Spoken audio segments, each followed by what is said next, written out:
noite, queridos irmãos. Graças e paz a todos. Muito bom estarmos aqui, na casa do Senhor, juntos, para continuarmos aí os nossos estudos no livro do profeta Malaquias, nossa série dos profetas pós-exílicos. E nós vamos prosseguir esses desafios, esse desafio no dia de hoje. Então abra sua Bíblia em Malaquias, capítulo 2, versos 1 a 9. Estejam atentos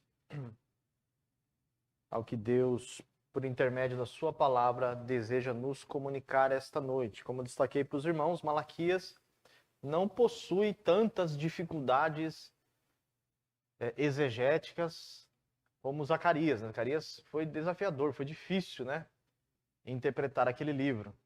Mas superamos, vencemos, estamos aqui vivos, firmes. Então, diante de Malaquias, eu me sinto até mais aliviado, exegeticamente falando, irmãos. Agora, o que nós já começamos a ouvir em Malaquias e veremos a seguir, possui um outro peso, um outro desafio. Não mais intelectual, não mais um desafio que exigirá de nós um esforço mental, mas eu diria um desafio de nos acomodarmos, de nos equalizarmos às exigências que Deus traz nesses textos. Nós não devemos ser apenas ouvintes da palavra, mas devemos ser praticantes da palavra. É aí que reside o desafio desses textos do profeta Malaquias. Então, acompanhe comigo aí, na sua Bíblia, no seu celular, ou até mesmo aí na transmissão aqui do Data Show. Diz assim: Agora, sacerdotes, este mandamento é para vós. Se não ouvirdes e se não propuserdes o vosso coração a dar a honra ao meu nome, diz o Senhor dos Exércitos, enviarei a maldição contra vós, e amaldiçoarei as vossas bênçãos. E também já tenho amaldiçoado, porque vocês não aplicam isso ao coração. Eis que reprovarei a vossa semente e espalharei esterco sobre os vossos rostos.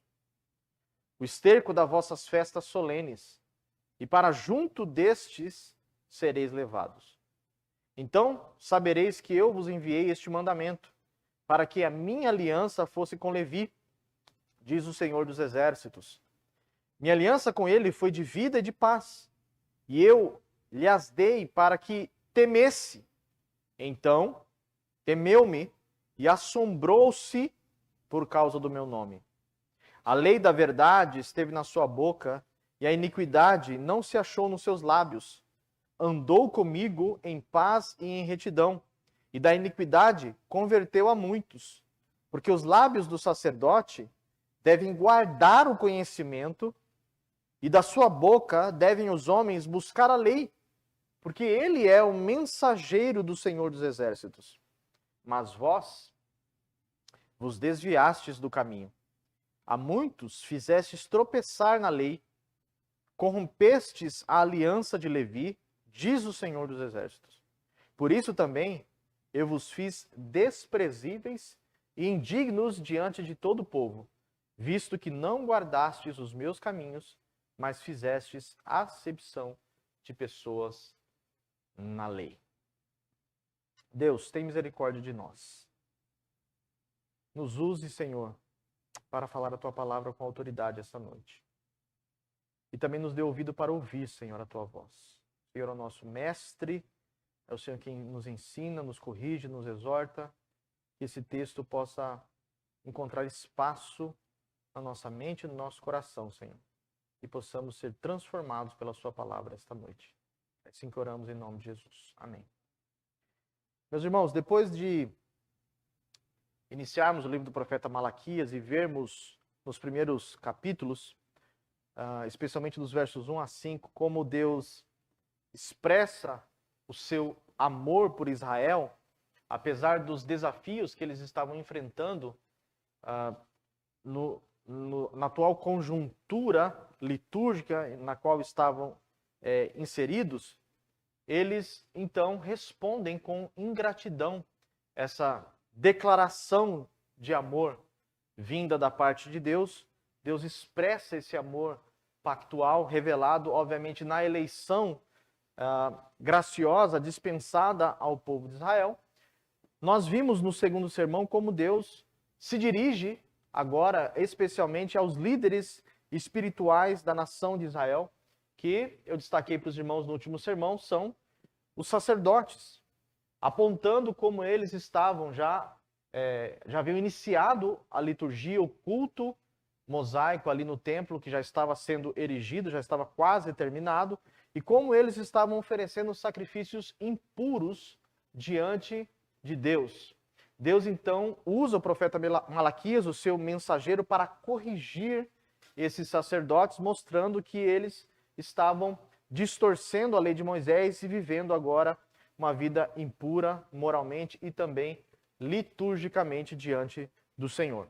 O texto que nós temos agora diante de nós nos mostra como Deus, Yahvé, adverte esses mesmos sacerdotes que já estavam trabalhando no culto em Jerusalém, ameaçando esses sacerdotes, por assim dizer, a respeito dessa vida impura que eles estavam vivendo diante de Deus. Deus, aqui esse texto se trata, essa ideia exegética do texto, Deus está ameaçando esses sacerdotes de amaldiçoá-los por conta da vida que eles estavam vivendo aqui. E essa eventual maldição que nós veremos no texto, ela vai aparecer, se você quiser anotar aí, ela vai aparecer de 3 formas. Primeiro, ela virá em forma de uma ameaça, Deus vai ameaçar esses sacerdotes, vai do verso 1 a 3, Deus vai dizer, se eles não obedecerem, a maldição chegará. Depois essa ameaça virá em forma de uma lembrança, com a aliança feita com Levi, que foi o primeiro sacerdote, por assim dizer, da linhagem araônica. Essa lembrança está registrada aí nos versos 4 ao verso 7. E essa eventual ameaça também virá em forma de uma consequência, que estão aí consubstanciadas nos versos 8 e verso 9, conforme nós veremos. Eu só quero lembrar dos irmãos aqui, não se cansem, né? Que na trilogia pós-exílica, isso aqui não é o Senhor dos Anéis, mas é uma trilogia, né? Nessa trilogia pós-exílica, nós aprendemos que Ageu, o primeiro profeta que nós estudamos, ele foi chamado por Deus para confrontar o povo a respeito da construção do templo. Eles estavam desestimulados, estavam preocupados mais com seus afazeres, com as suas casas. Então Deus levanta o profeta Ageu para confrontar o povo a respeito desse comportamento. Pouco mais adiante, não muito, exatamente pouco mais adiante, Deus levanta Zacarias para encorajar o povo. Diante da já iniciada reconstrução, houve muitos empecilhos financeiros, muitos inimigos se levantaram. Então Deus usa Zacarias para estimular e para encorajar o povo nesta difícil tarefa. Malaquias já não tem esse teor, já não há esse conteúdo de encorajamento no texto de Malaquias. O que nós vemos aqui é um profeta corrigindo o povo. Então isso precisa estar claro na nossa mente. Malaquias está corrigindo o povo a respeito de um culto que já havia iniciado, só que esse início estava corrompido, estava distorcido e precisava então ser reconfigurado diante da santidade de Deus. Então essa eventual maldição começa aí em forma de uma ameaça nos versos 1 a 3. Nosso texto começa aí no verso 1, se os irmãos observarem, o texto faz uma referência aos endereçados da mensagem, como eu já destaquei para os irmãos, que são os sacerdotes levíticos. Observem a expressão que aparece no texto aí, né? Agora, ó sacerdotes. Essa expressão aparece no texto hebraico e ela tem uma intencionalidade, que é mostrar aí uma espécie de virada dramática da mensagem do profeta. Deus está chamando a atenção dos seus ouvintes aqui para a mensagem dramática e dura que virá a partir de agora. Deus revela-se como um Deus que está cansado do que estava presenciando, e esse agora revela um desejo de Deus por uma mudança imediata. Deus estava já enojado, estava exaurido da maneira como os sacerdotes estavam oferecendo culto, e ele queria uma mudança imediata. E ele declara aí, no verso 1, que ele está dando aí um mandamento para esses sacerdotes. Não é isso que aparece aí? A palavra no hebraico é mitzvah. Um mandamento que é direcionado exclusivamente aos sacerdotes judaicos. E o mandamento que nós encontramos diluído no texto, como nós veremos aqui, era, obviamente, Deus desejando que os sacerdotes se arrependessem da postura desonrosa que estavam tendo diante de Deus e uma volta à obediência à lei de Moisés. O verso 2, então, inicia aí, os irmãos podem observar, com uma partícula condicional, por isso que vem em forma de ameaça, né?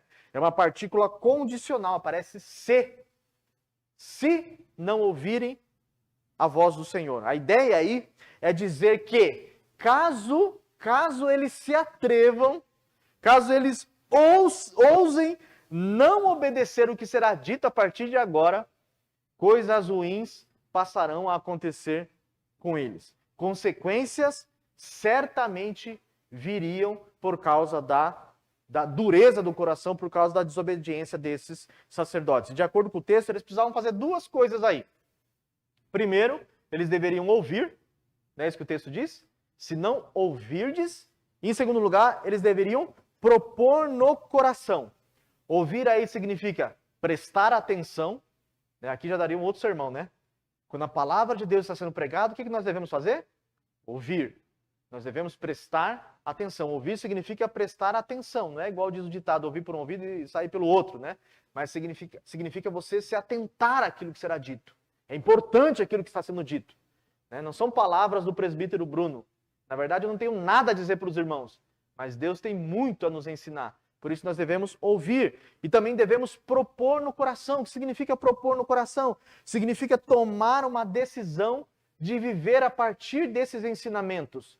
Passar aqui a nos dedicar, a nos empreender esforços para obedecer à instrução do Senhor que será dita a partir de agora. E o que o texto diz que aconteceria se eles não fizessem isso? Irmãos, o texto diz que Deus, caso eles ousassem não obedecer, pasmem os irmãos, Deus amaldiçoaria estes sacerdotes, e não somente os sacerdotes propriamente dito, mas amaldiçoaria também as suas bênçãos. Aquilo que era bênção para eles, ou bênção a partir deles, se tornaria uma maldição. O que significa Deus amaldiçoar as bênçãos sacerdotais aqui? Possivelmente, de acordo com muitos teólogos, seja uma referência à própria bênção que os sacerdotes impetravam sobre o povo de Deus. Eles tinham essa responsabilidade de abençoar o povo de Deus, de estender a mão sobre o povo de Israel e abençoar o povo.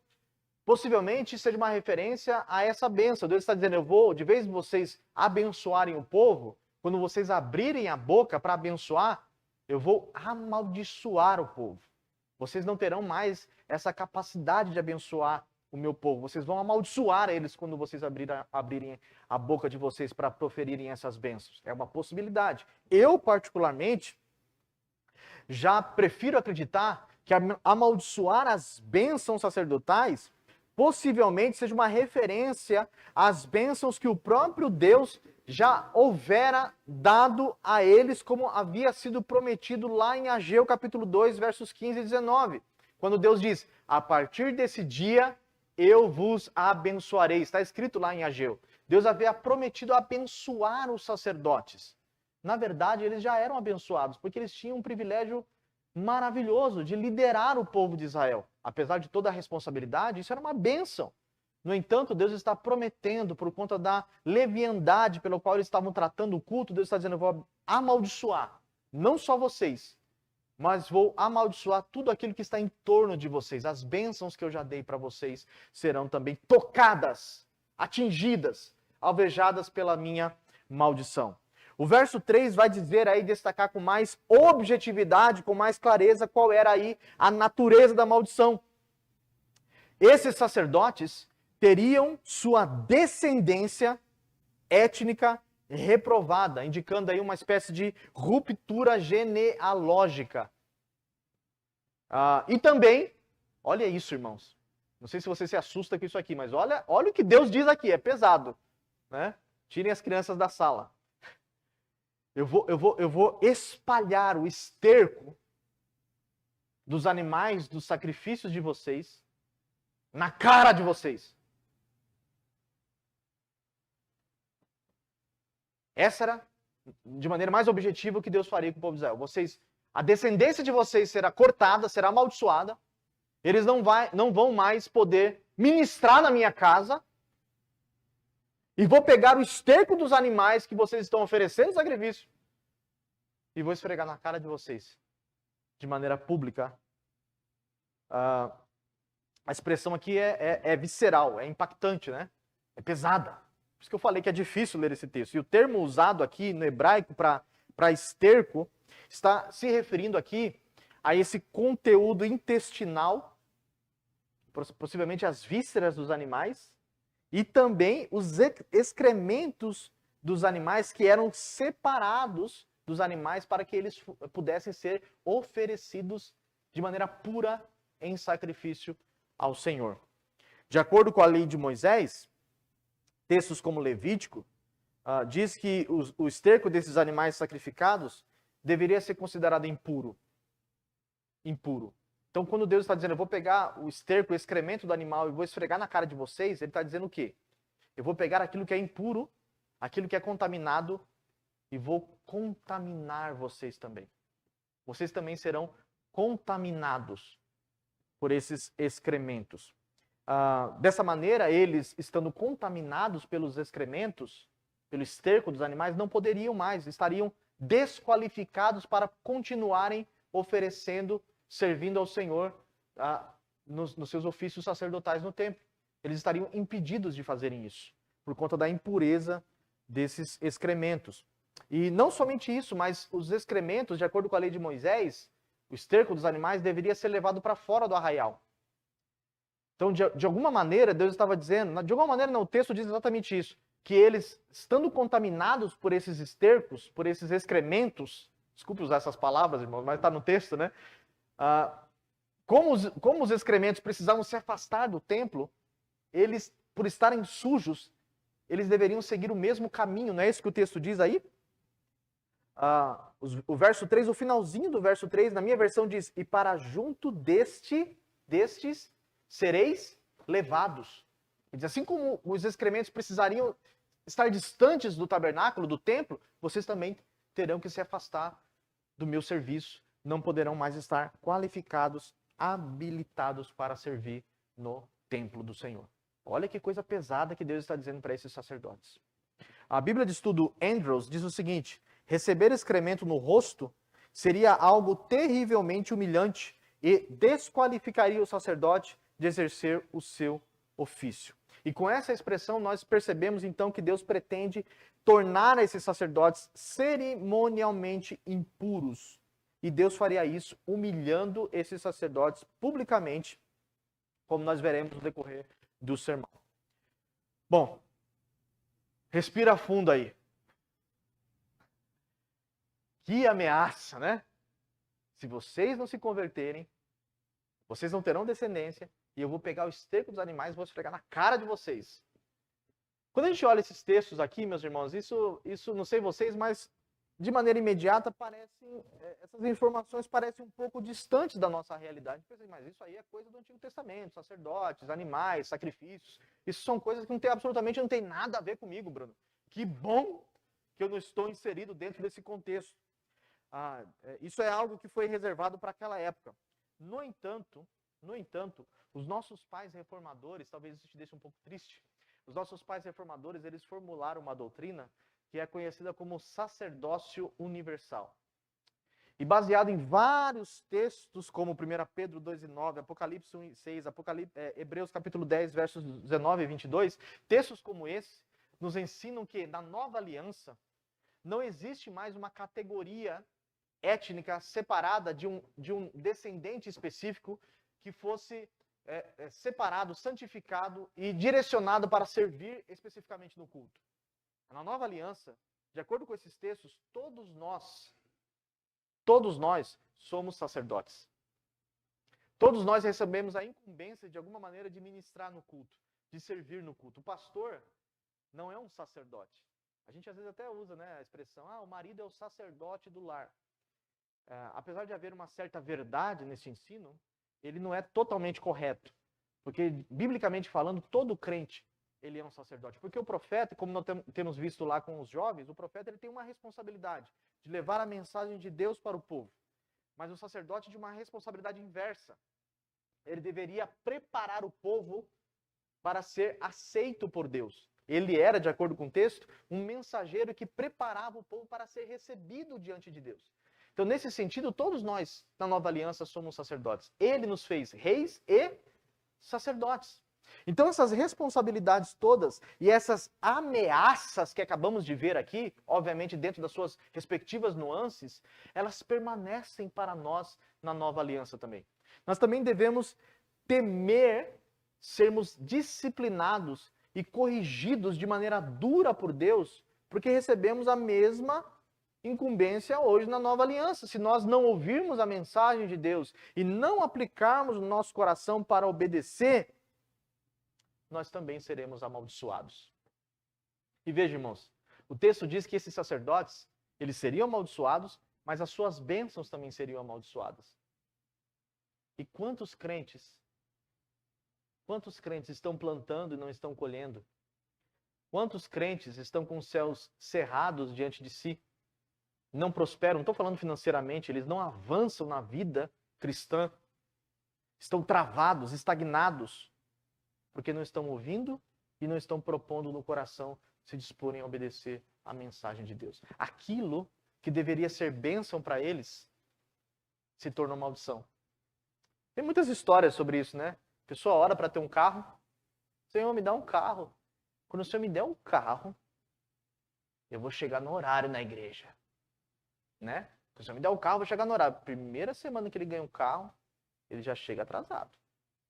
Se o Senhor me der um carro, eu não vou fazer como o irmão fulano de tal, eu vou dar carona para todo mundo. Aí o carro que deveria ser para dar carona, para trabalhar, para Deus, servir a Deus, ele usa para no fim de semana se ocupar com os seus próprios afazeres, para a sua própria recreação. Vou levar minha esposa no shopping.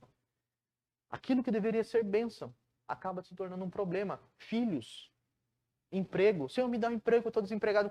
Quantos crentes fazem isso? Eu estou desempregado, Senhor, me dá esta bênção.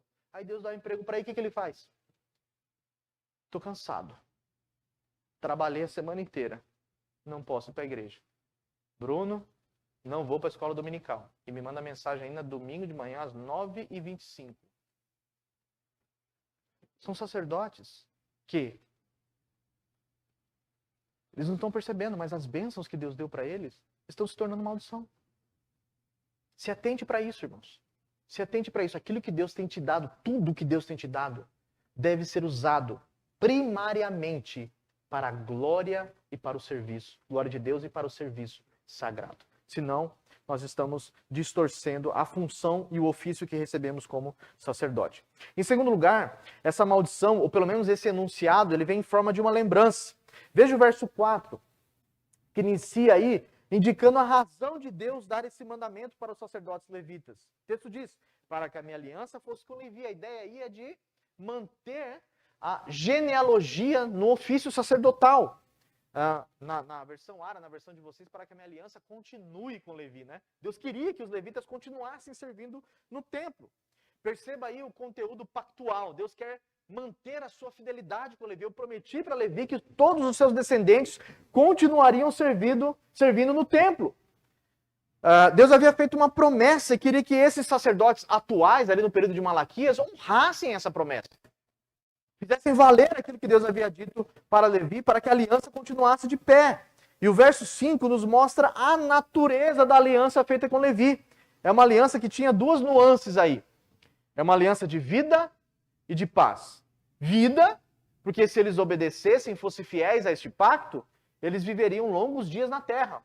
Seus descendentes viveriam conforme Deus havia prometido por Moisés. E paz, porque também se eles obedecessem, eles teriam paz com os povos ao redor da terra. Esse era o problema do povo de Israel com os povos inimigos. Se vocês forem fiéis, vocês terão paz. Se vocês forem infiéis, eu vou levar vocês para o cativeiro. Vocês não terão paz. Eu vou fustigar vocês com a vara da disciplina. E essas disposições da aliança que foram dadas para Levi foram dadas para que ele temesse ao Senhor, diz aí no verso 5, não é? Ele deveria temer ao Senhor. E foi exatamente isso que aconteceu. Irmãos, olha aqui para mim, o texto diz que Levi, ao receber este mitzvah, ao receber esse berit, essa aliança, né, ou brit, como dizem alguns, essa aliança, ele temeu. E não só temeu, diz o texto que ele se assombrou. Não é isso que diz na versão de vocês? Aí passa aí, Marina, para a gente ver um pouquinho. Ele temeu e tremeu. Na minha versão diz, ele se assombrou. Ele ficou temeroso por causa do nome do Senhor. Percebam aí, irmãos, eu quero destacar isso aqui. A ligação que o texto faz com temer e tremer, né? Temer e tremer. Por isso que a minha tradução prefere assombrar. Ele ficou assustado, ele ficou com medo. Quando a gente fala assim, você deve temer a Deus. Hoje, no contexto mais pós-moderno, ocidentalizado, temer é o quê? É ter respeito. É? Gente boa, tá? Tenho respeito por ele. Mas a palavra temer na Escritura, o texto hebraico, traz mais a ideia de ter medo mesmo. Ter medo. Inclusive, muitas das palavras no texto hebraico usadas para adoração, culto, elas têm uma nuance de medo, reverência. Porque Deus quer ser temido, não só no sentido de ser respeitado pelas suas qualidades. Deus quer que nós tenhamos medo dele, medo das suas ameaças, medo do seu castigo, medo da sua disciplina. O crente deve ter medo. O medo se torna como uma barreira, um inibidor, para que nós não venhamos a romper a aliança. O medo do castigo, o medo da disciplina. E é isso que Levi fez. Quando ele recebeu o mitzvah, ele temeu e tremeu, ele se assombrou. Ele ficou assustado, ele falou, meu Deus, como é que eu vou? Olha que obrigação que eu tenho. Então vou andar aqui certinho, para que eu não seja castigado e fustigado pela disciplina de Deus. O verso 6 indica como Levi se comportou aí, irmãos. Olha, e aqui eu quero que os irmãos... Eu sei que os irmãos estão prestando atenção até aqui, mas eu quero ter atenção dobrada aqui nessa passagem, por favor. O verso 6 diz como ele se comportou ao receber a aliança. O texto diz que a lei da verdade, a palavra lei aí literalmente é Torá. A Torá se achou em sua boca, quer dizer, Levi não cansava de falar a Torá, ele ensinava a Torá. Iniquidade, outra tradução possível seria injustiça, não se achou em seus lábios, quer dizer, havia justiça no julgamento de Levi, ele julgava com justiça as demandas do povo de Israel. Em terceiro lugar, o texto diz que ele andou com Deus em paz e retidão. Andar aí, não é andar na rua, né? Andar aí é uma expressão que significa que ele tinha uma vida religiosa exemplar. Ele era obediente aos mitzvah, aos mandamentos dados para o sacerdócio levítico. E quarto, ele converteu a muitos do pecado ou da iniquidade. Levi foi usado por Deus para impedir que outras pessoas viessem também a pecar. Foi assim que Levi fez quando recebeu o mitzvah. E não era assim que os sacerdotes na época de Malaquias estavam se comportando. Só aqui, irmão, só nessas características aqui, nós teríamos um sermão textual, né? 4 características do verdadeiro sacerdote. Como o sacerdote deve se comportar? Está aqui. Esse é o papel do sacerdote do Senhor, esse é o papel, esse é o meu papel, esse é o seu papel. O verso 7 conclui o bloco nos mostrando como nós devemos nos comportar, como nós devemos honrar a Deus. Nós devemos ser conhecedor da lei, e essas pessoas, as pessoas que estão vivendo em pecado, elas devem buscar esses sacerdotes, porque estes sacerdotes são mensageiros do Senhor. Aqui, possivelmente, existe até uma ironia de Malaquias, né? Porque a palavra Malaquias, como eu expliquei para os irmãos, significa meu mensageiro. Então, e os sacerdotes também deveriam ser mensageiros do Senhor. E esta, inclusive, diga-se de passagem, é a primeira vez que um sacerdote é chamado de mensageiro. Então, todo sacerdote do Senhor, ele é potencialmente um mensageiro de Deus. deve haver a Torá na sua boca. Ele deve ser um pregador da mensagem dada a ele. Veja, irmãos, aqui, para contextualizar para os irmãos, nós devemos destacar o seguinte ponto. Se nós somos sacerdotes, como concluímos no primeiro bloco, essas implicações dizem respeito a nós. Você, como sacerdote do Senhor, deve ser alguém instruído na Torá. Deve ser alguém instruído na lei de Deus. Pronto, preparado, habilitado, qualificado para ensinar outras pessoas a respeito da verdade do Evangelho. E paz, meus irmãos, o contexto que nós estamos vivendo, essa geração atual, é uma geração extremamente preguiçosa no que diz respeito ao conhecimento, não só ao conhecimento, mas também à pregação do Evangelho, à pregação da lei de Deus. Diga-se de passagem, é uma geração que inclusive exalta a ignorância, né? A letra mata. É uma geração que exalta a ignorância. Parece que quanto mais bobão o crente é, mais espiritual ele é. Quanto mais ignorante a pessoa é, mais dada à vida religiosa ela é. Faculdade teológica esfria o crente, teologia esfria o crente, não é isso? Esses jargões carismáticos que estimulam as pessoas a estacionar na fé. São sacerdotes que não perceberam, mas estão amaldiçoados. Ou pelo menos estão preparados para receber a maldição. Porque a lei de Deus não está nos seus lábios. Eles falam sobre tudo. Copa do Mundo. Eles sabem tudo sobre o casamento do Neymar. Eles sabem tudo sobre a escalação da seleção brasileira. Não estou dizendo que isso é errado, viu? Necessariamente. Talvez saber sobre o casamento do Neymar seja. Né? Mas eles sabem tudo de futebol. Eles sabem tudo de moda, de política, enfim, estão antenados na última notícia, falam sobre tudo nas suas rodas, nos seus relacionamentos, mas eles não falam, eles não abrem a boca para falar da lei de Deus. E Deus escolheu você para falar. Você é um mensageiro, você é um sacerdote.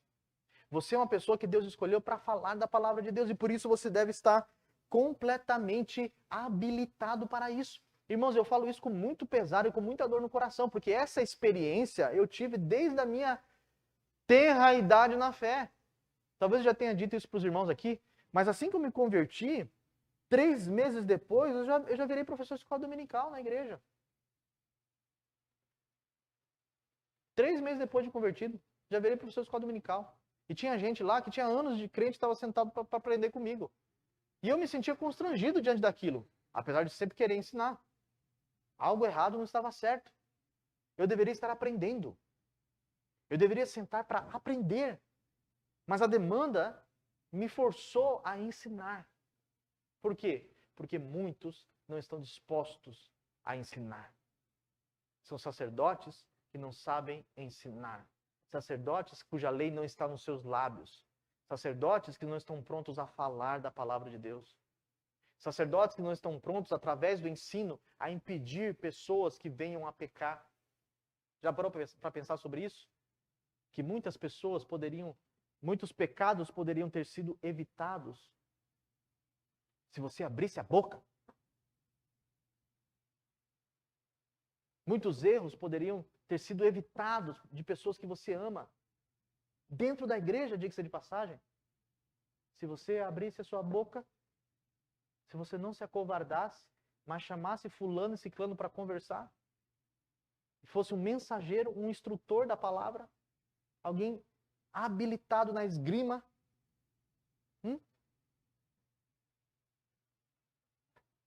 Essa é a realidade da igreja moderna, meus irmãos. Nós devemos conhecer, é isso que Pedro diz lá na sua epístola, quando diz que nós devemos estar preparados para responder com mansidão acerca da nossa fé. Nós devemos estar habilitados para isso. E como eu disse, muitos crentes não estão. E eu pergunto aqui, a título de aplicação nesse segundo ponto, como tem sido a sua frequência nos estudos da palavra? Quanto tempo, meus irmãos? Quanto tempo você passa estudando a palavra de Deus?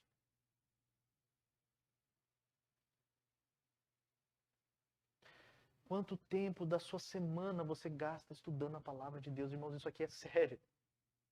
mais sério do que você imagina. Está escrito, meu povo perece, meu povo tropeça, cai, porque lhes falta conhecimento. A Bíblia diz, conheçamos e prossigamos em conhecer ao Senhor. Você não sabe tudo. Na verdade, você não sabe nada. Desculpa te frustrar com esse balde de água fria. Mas você não sabe nada a respeito de Deus.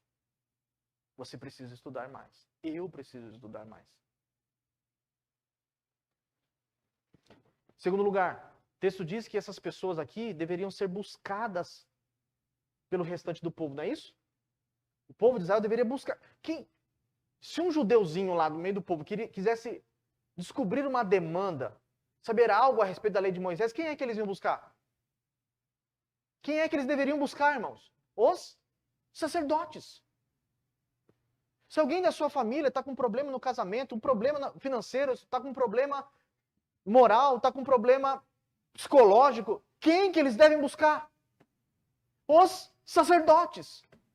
Você.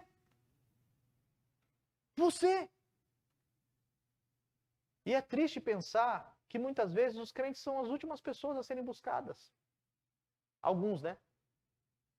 Porque não são confiáveis. Não são pessoas preparadas, habilitadas para serem conselheiras na igreja. Muito pelo contrário. Muito pelo contrário. Nós vivemos uma geração, aqui é uma denúncia, não só para a nossa congregação, mas para a igreja geral, de maneira geral. Eu estou na Casa TV aí. De maneira geral, é uma denúncia. É uma denúncia. Quando se trata de problemas emocionais, infelizmente, os crentes não são confiáveis. Muitos deles são linguarudos. Você vai contar coisa para ele, você tem medo de contar, porque amanhã a igreja inteira está sabendo.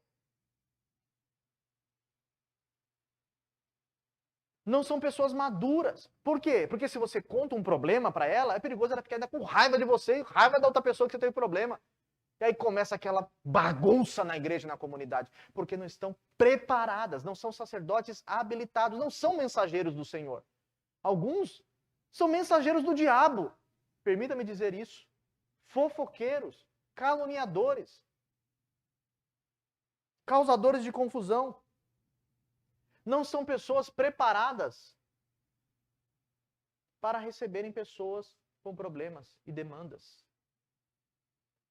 Você é uma pessoa, olhe para o seu coração essa noite, irmãos. Meu irmão, com sinceridade, você é uma pessoa que a igreja procura para se aconselhar? Você é uma pessoa confiável? Você é uma pessoa que tem conhecimento bíblico para isso? É um sacerdote instruído na lei? E por fim, irmãos, o último bloco mostra que esse enunciado de maldição vem também em forma de consequência. Ufa! Olha o que diz aí o verso 8. O texto inicia aí no verso 8 com uma realidade dos sacerdotes no tempo de Malaquias, os sacerdotes do segundo templo. Uma realidade, como eu destaquei, que é bem diferente dos sacerdotes no tempo de Levi. O texto diz que eles se desviaram do caminho, não é isso? Eles se desviaram do caminho. Diferente de Levi, eles não estavam conduzindo os judeus a servirem e amarem a Deus. Muito pelo contrário, irmãos. Olha isso aqui, irmãos. Eles estavam sendo motivos de tropeço dessas pessoas. Ao invés de serem bênção para os judeus e levarem essas pessoas a obedecerem à lei, muito pelo contrário. Assim como os fariseus na época de Jesus, que não só fechavam as portas dos céus, mas também impediam que outras pessoas entrassem. Não é isso que o texto diz? Eles não só não entrariam, como impediam que outras pessoas entrassem. Esses sacerdotes estavam se comportando do mesmo jeito. Eles não só não instruíam as pessoas, não só eram pessoas desqualificadas, despreparadas, não eram mensageiros de Deus, como eram realmente pessoas que eram tropeço para aqueles que queriam servir ao Senhor. Eram pior do que se pode imaginar. O texto diz aí que eles violaram a aliança, não é isso? Eles violaram a aliança que havia sido feita com Levi e foram parciais na aplicação da lei. A expressão no hebraico para violar aí deve ser entendida corretamente, para não dizer que a aliança deixou de existir, mas significa que a aliança foi corrompida moralmente. Eles distorceram as nuances da aliança feita com Levi. E a expressão aí que diz que eles fizeram acepção de pessoas da lei, está no finalzinho do verso 9, possivelmente quer dizer que eles estavam fazendo uso egoísta da lei de Deus. Eles estavam favorecendo pessoas que tinham mais dinheiro, que tinham mais poder político, que tinham mais importância social. Algo semelhante que os fariseus faziam, principalmente os saduceus, na verdade, né, que eram os aristocratas. E como Tiago condena na sua epístola, de sacerdotes, pastores, líderes espirituais da época de Malaquias e da época de Jesus, que priorizavam, faziam acepção de pessoas, davam mais voz para pessoas que tinham dinheiro, que eram mais importantes. E o verso 9, então, diz a consequência dessa postura pecaminosa desses líderes espirituais. Deus os fez desprezíveis e indignos diante de todo o povo. Aqueles que deveriam ser respeitados e admirados, não é isso? Aqueles que deveriam ser respeitados e admirados seriam envergonhados e rejeitados de maneira pública. Irmãos, que coisa assustadora. Não sei vocês, mas ler esse texto aqui assusta o meu coração. Deixa eu fazer uma pergunta para você aqui, para você contextualizar esse último bloco. Qual é a razão? Qual é a razão? Eu diria que talvez uma das principais razões porque muitas pessoas saem da igreja.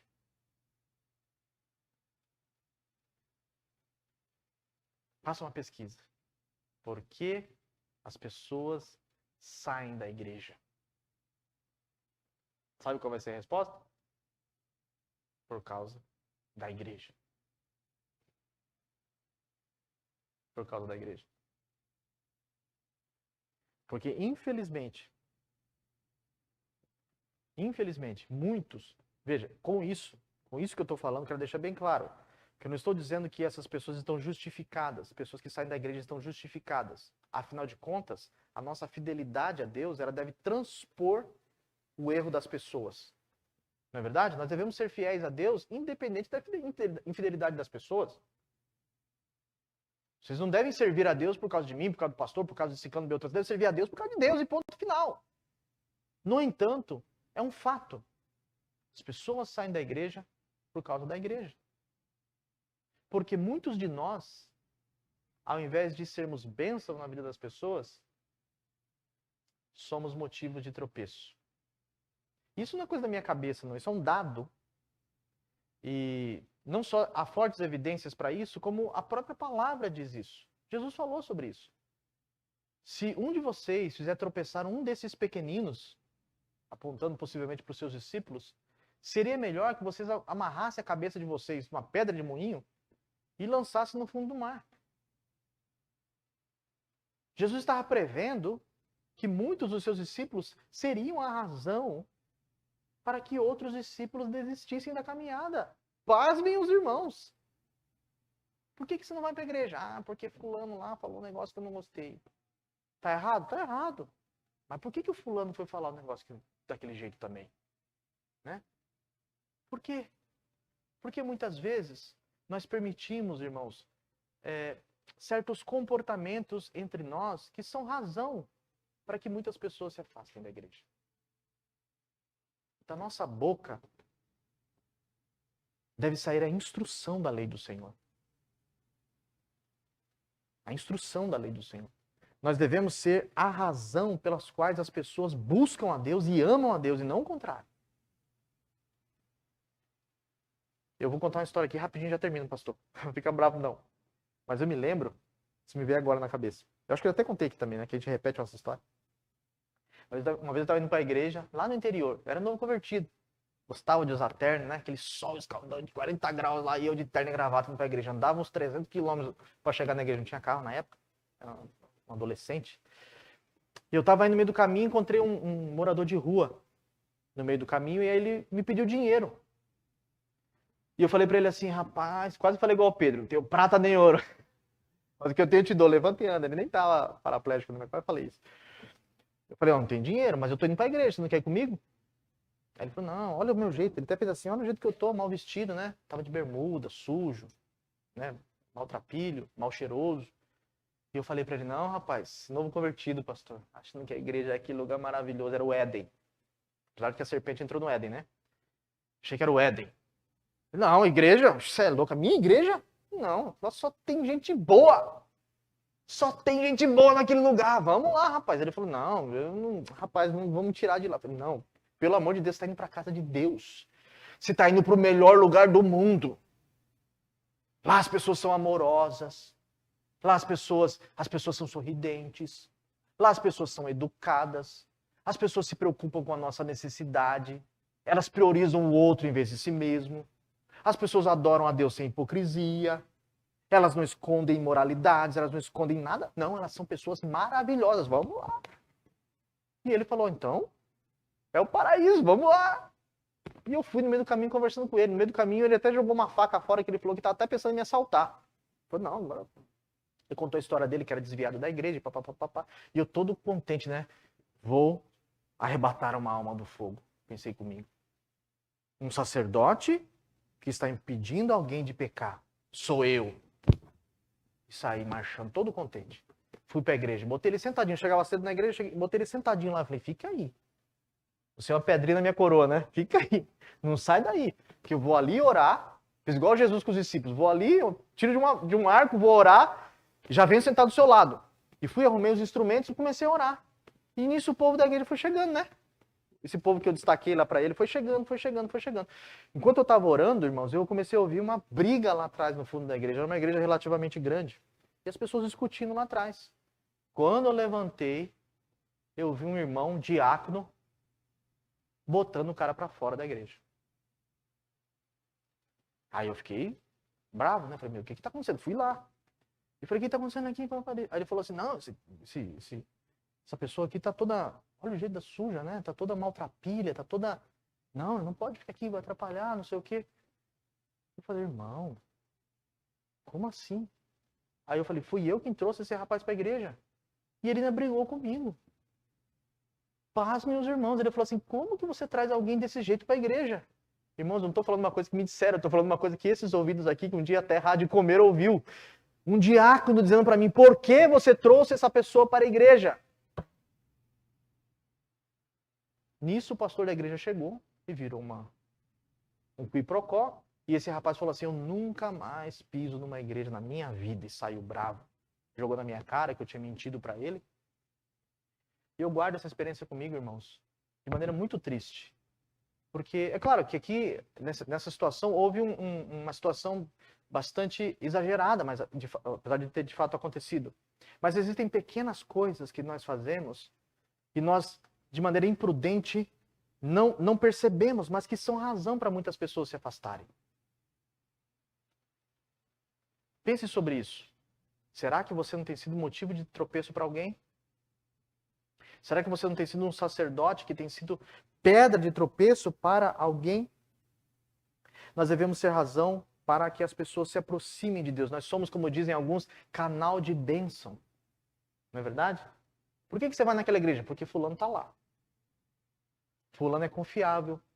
Fulano me aconselha. Fulano me exorta. Fulano me pastoreia. Eu vou lá porque fulano está lá. Eu me sinto seguro do lado de fulano. Aquela igreja me acolhe, me recebe, me ensina, me instrui. E eu concluo, meus irmãos, dizendo que Deus, como sacerdotes do Altíssimo, nós somos sacerdotes, não é isso que nós aprendemos? Deus tem fortes e altas expectativas ao nosso respeito. Ele espera de nós, que somos ministros, não são só os pastores, né? Todos nós somos ministros, que nós honremos o seu nome, sejamos fiéis em nosso exemplo e nos arrependamos de maneira sincera pelos pecados que temos cometido, de não termos sido canal de bênção para levar outras pessoas a conhecer o Evangelho. Eu concluo fazendo uma pergunta para você. Nesse ano de 2026, para não ficar difícil demais a resposta, né? Quantas pessoas, dorme com essa aí, crente, quantas pessoas se aproximaram de Jesus por causa da sua vida neste ano de 2026?